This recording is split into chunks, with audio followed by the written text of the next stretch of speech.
Hola a todo el mundo, en esta sección de mi canal de YouTube voy a hablar de mis referentes, de su biografía y de por qué los considero mis referentes. Y ojo que matizo y remarco que son referentes y no ídolos, porque no creo que sea sano idolatrar a nadie ni perder el culo por nadie famoso que nunca sabrá de tu existencia.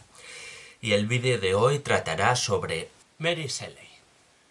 Vuelve a tocar una referente más o menos conocida, pero bueno, espero que aún así este vídeo os resulte entretenido y que aprendáis algo sobre ella, incluso quienes ya conocíais un poco su figura. Así que vamos con ello. Mary Wollstonecraft Godwin nació en Londres el 30 de agosto de 1797, lo que la convierte en la persona que antes vivió de todas las que han pasado por esta sección de referentes que no ídolos. Hasta ahora no había salido nadie que hubiera nacido antes de empezar el siglo XIX. Era hija de William Godwin y Mary Wollstonecraft, lo que ya de por sí nos va a hacer detenernos un poco más en sus padres que lo habitual en esta sección, porque normalmente no nos encontramos que los padres también sean figuras populares, pero en este caso sí. El filósofo, periodista y escritor William Godwin escribía mucho sobre justicia política, la práctica de los principios de moralidad y verdad a una comunidad, lo que le llevaba a atacar a la aristocracia y al propio Estado. Se le puede considerar como mínimo un antecesor del anarquismo. Hay quien dice que era anarquista, aunque él no usara esa palabra, hay quien no, pero bueno, desde luego fue una influencia importante para Kropotkin, que ya ha salido por aquí. Y la también escritora y filósofa Mary Wollstonecraft fue casi con total seguridad la figura más importante para la primera ola del feminismo, al haber escrito Vindicación de los Derechos de la Mujer. También una de las primeras mujeres en ganarse la vida, escribiendo. Tenía también una hija de una relación anterior, Fanny Imlay, que también vivía con ellos. No es raro, por tanto, que su padre y su madre influyeran bastante sobre la vida de Mary, aunque su madre de forma más bien indirecta porque, por desgracia, murió 11 días después de dar a luz como consecuencia de una septicemia producida por complicaciones en el parto.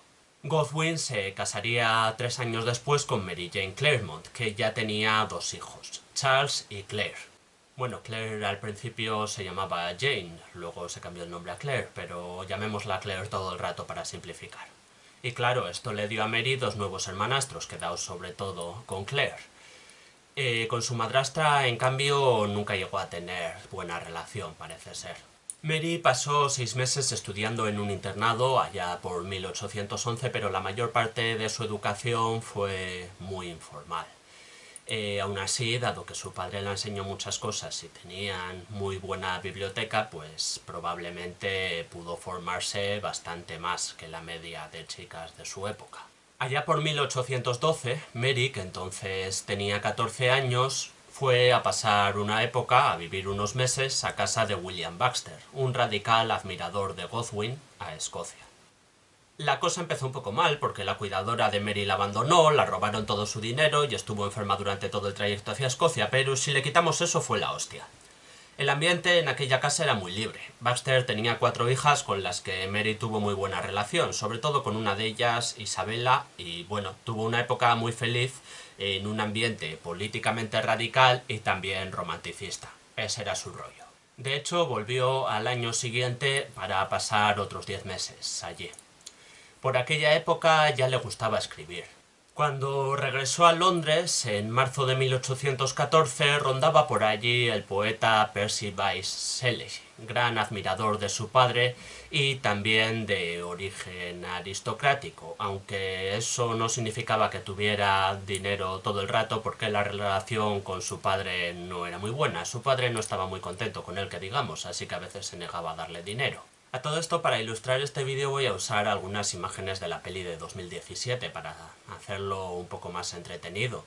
Aunque la verdad es que el guión de la peli me pareció bastante flojito. Creo que hicieron algo bastante poco fiel a la realidad y de hecho menos interesante que la realidad. Y desde una visión bastante paternalista y condescendiente con Mary Shelley. Pero bueno, para ilustrar el vídeo nos valen las imágenes de esa peli.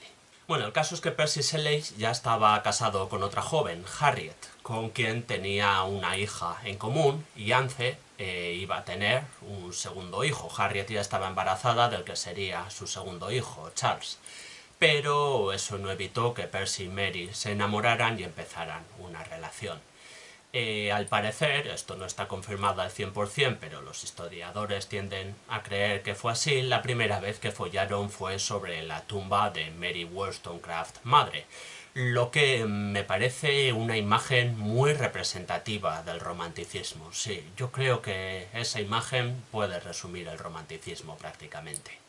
Percy decidió que dejaría a Harriet, y ya de paso a su hija y a su hijo nonato, por Mary, pero el que no estaba muy contento con que un hombre casado y padre rondara a su hija era William Godwin. Godwin era defensor del amor libre hasta básicamente aquel momento, sí, en aquel momento ya no lo era, lo que podría dar lugar a interesantísimas reflexiones sobre cómo algunas personas tienen ciertos ideales hasta que toca aplicar esos ideales a su hija, que entonces ya no tienen esos ideales, pero bueno, os hacéis una idea. Así que Percy y Mary se fugaron en julio de 1814 junto a la ya mencionada Claire Clairmont. Y también parece probable que Shelley y Claremont también fueran amantes, pero bueno, quién sabe. Cuando se les acabó el dinero tuvieron que volver a Inglaterra, donde estaban en una situación bastante complicada. No tenían dinero. Obviamente Shelley también tenía que pagar la manutención de su esposa y de sus dos hijos. William Godwin no estaba por la labor de ayudarles, el padre de Shelley tampoco estaba por la labor de ayudarles y además Mary se había quedado embarazada. Tiraban como podían. Durante esta época solían andar con Thomas Jefferson Hogg, uno de los mejores amigos de Shelley. Al parecer Shelley también intentó que Hogg y Mary se liasen, que igual habéis pensado que Shelley era uno de estos defensores del amor libre que solo lo usa como excusa para tener muchas parejas, pero luego no quiere que su pareja también se líe con otros, pero no, la verdad es que el tío era coherente. Bravo, sí señor. No se sabe si Hogg y Mary llegaron a liarse. Algunos historiadores piensan que sí y otros que no. Quién sabe. Y bueno, de todas formas, Mary también creía en el amor libre, ¿eh? Y aunque no se liase con Hogg, pues eso no significa que no se liase con otros. Probablemente sí llegó a hacerlo, sí, aunque tampoco es algo que esté 100% claro. En febrero de 1815 nació su primera hija, Clara, que fue un bebé prematuro y murió a los pocos días. No sabemos mucho más de esta época. Sabemos que Mary Godwin estaba muy deprimida, lógicamente. Sabemos que su situación económica mejoró un poco porque Shelley recibió el dinero de una herencia al morir su abuelo, y sabemos que pasaron unas vacaciones en Turquía. En enero de 1816 nació su segundo hijo, William, y poco después empiezan los eventos más conocidos de su vida. Percy Shelley, Mary, William y Claire Clairmont viajaron a Villa Diodati, en Suiza, donde se encontraba el poeta Lord Byron, que se hizo amigo de Percy Shelley, y su médico, John Polidori. Alquilaron una casa junto a ellos. Por algún motivo todo el mundo se olvida de que el pobre William también estaba ahí. O sea, si veis alguna peli sobre estos acontecimientos, nunca sale William, siempre se olvidan de él, pero sí, estaba ahí. De hecho, Polidori le vacunó, está registrado en su diario. 1816 es llamado a veces el año sin verano, porque una serie de explosiones volcánicas, sobre todo la del volcán Tambora en Indonesia, desencadenaron unas anomalías climáticas en todo el mundo, incluyendo el verano más frío en varios siglos y una tormenta de 3 días. Durante estos 3 días, nuestros protagonistas estuvieron encerrados en Villa Diodati sin poder salir por la tormenta, y entonces se plantearon un reto: escribir un relato de terror. Como consecuencia de aquel reto, pues aparte de Claire Clairmont, que no escribiría nada, Lord Byron escribiría fragmento de una novela, Polidori escribiría El vampiro, inspirándose parcialmente en el fragmento de una novela de Lord Byron, Percy Shelley escribiría El entierro y Mary escribiría Frankenstein o el moderno Prometeo. A ver, si la popularidad es el índice por el que vamos a medir esto, pues desde luego no cabe duda que Frankenstein ganó por mucho. Y es interesante también que, teniendo como rivales a 2 escritores profesionales y a un médico, los 3 de 20 y pico años, fuese una mujer de 18 años sin estudios formales más que 6 meses en un internado la que escribió el relato más popular, desafiando bastante las expectativas de aquella época, vamos. A ver, siendo justos, también hay que decir que El vampiro de Polidori también tuvo una influencia enorme, o sea, fue una de las primeras historias de vampiros tal y como los conocemos hoy en día. pero la verdad es que a día de hoy relativamente poca gente ha oído hablar de ese relato. O sea, todo el mundo conoce a Drácula, muchísima gente conoce a Carmilla, pero hay bastante menos gente que haya oído hablar de Lord Ruthven y de El vampiro de Polidori, la verdad. Así que, bueno, en cualquier caso, lo que está claro es que en popularidad Frankenstein ganó por mucho, sí. Se publicaría 2 años después, aunque en esos 2 años también pasaron unas cuantas cosas interesantes para la vida de Mary. Mayormente que visitaron los Alpes, que su hermanastra Fanny Imlay murió porque se suicidó bebiendo láudano, que la esposa de Percy, Harriet, también se suicidó ahogándose en un lago, y que entonces Percy y Mary se casaron en diciembre de 1816, aunque fuera una mera formalidad, no es que ellos creyeran en el matrimonio, pero bueno, se casaron y entonces Mary adoptó su apellido, claro, y pasó a ser Mary Shelley, y que su tercera hija, Clara, también nació en septiembre de 1817. Bueno, a su vez Claire Clairmont también tuvo una hija de Lord Byron, Alba, que también vivió con los Shelley durante unos meses, hasta que convencieron a Lord Byron de que se hiciera cargo de ella, que al principio no estaba muy por la labor. Y ahora sí, a principios de 1818 se publicó Frankenstein o el moderno Prometeo, inicialmente una novela anónima y en la segunda edición ya acreditada a Mary Shelley, y bueno, creo que su importancia está clara, ¿no? Y con razón, o sea, realmente es una novela que ha creado una mitología apasionante, prácticamente todo un nuevo género que sigue funcionando a día de hoy, o sea, mirad cómo le ha ido a pobres criaturas en los Oscars.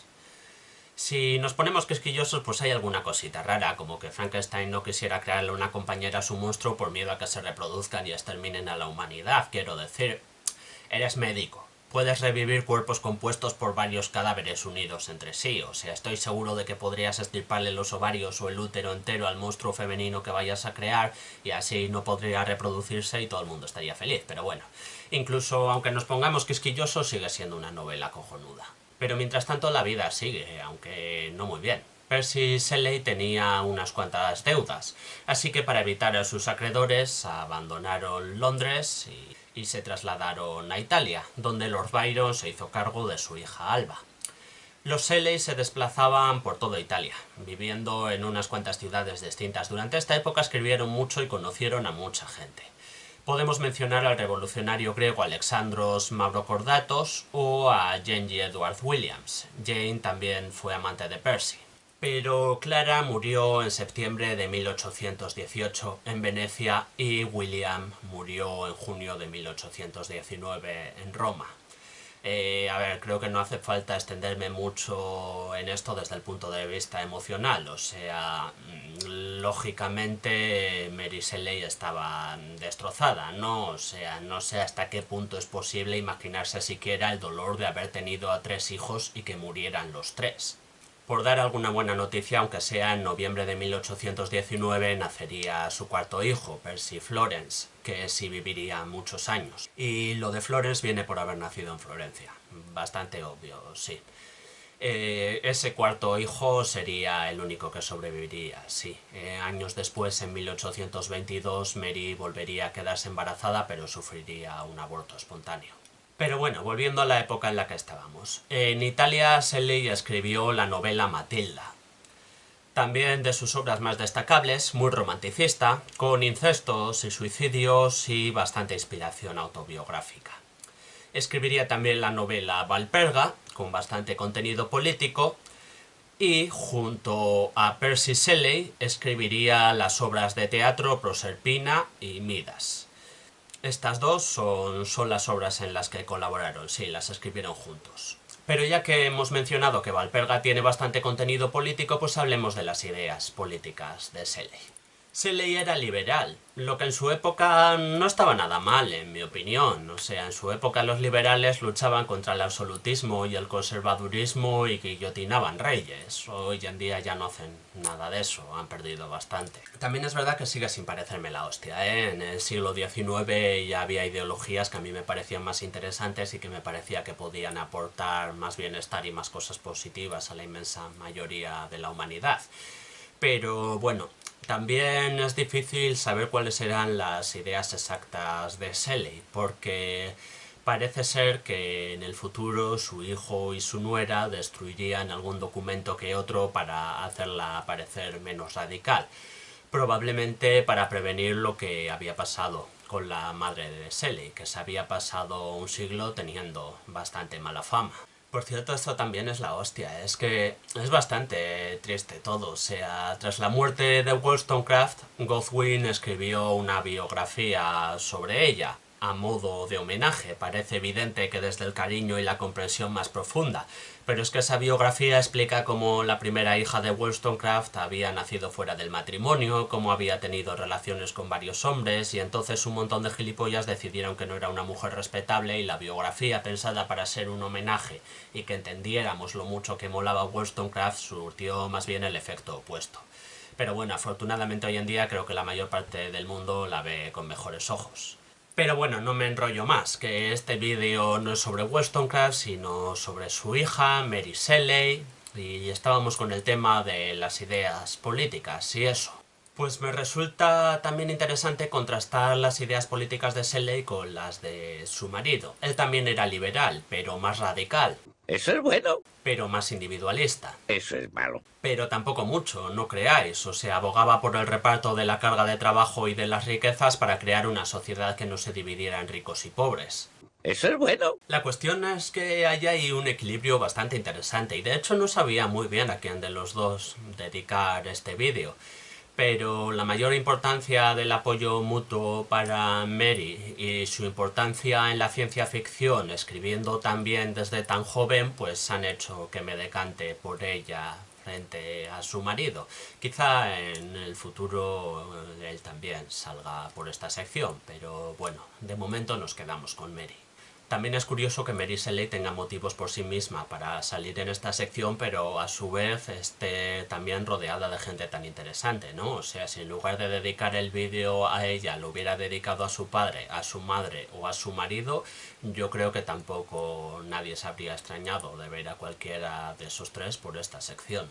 Ya os digo, puede que Percy termine apareciendo por aquí, pero bueno, ya que estamos con él, que sepáis que murió ahogado a los 29 años, en julio de 1822, cuando le sorprendió una tormenta navegando en su velero, el Don Juan.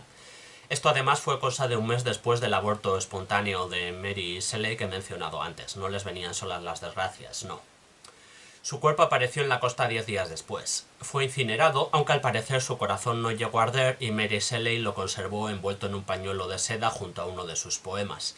Esto yo creo que es bastante romántico. Luego las distintas teorías pues lo pueden joder un poco. Hay quien cree que el corazón de Shelley no ardió porque estaba calcificado por un brote de tuberculosis, que le quita algo de romanticismo, y hay quien cree que el corazón sí que ardió y lo que conservó su viuda fue el hígado, que es menos simbólico, pero bueno.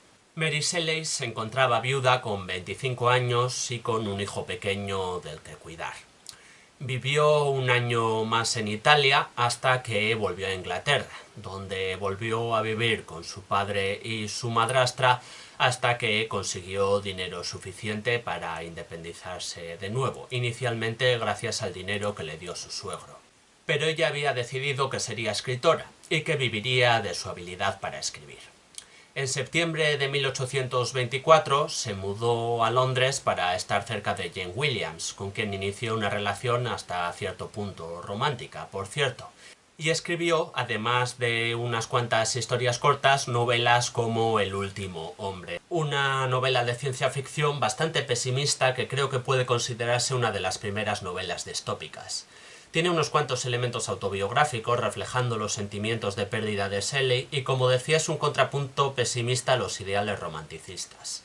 Allí donde el romanticismo parecía ver como inevitable el progreso de la sociedad, El último hombre nos dice que igual nos espera un futuro de mierda. También editó o reeditó algunas obras de su difunto marido. Buena parte de ellas lo tuvo que hacer de forma anónima porque su suegro había puesto como condición para pagarle la manutención que ella no editara nada de Percy ni escribiera sobre él.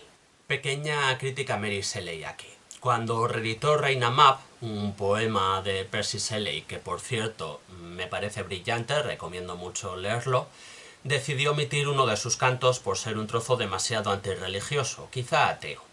Lo mismo pasó con dos obras que su padre había dejado dispuestas para que se publicaran tras su muerte en 1836, una autobiografía y un manifiesto contra la cristiandad.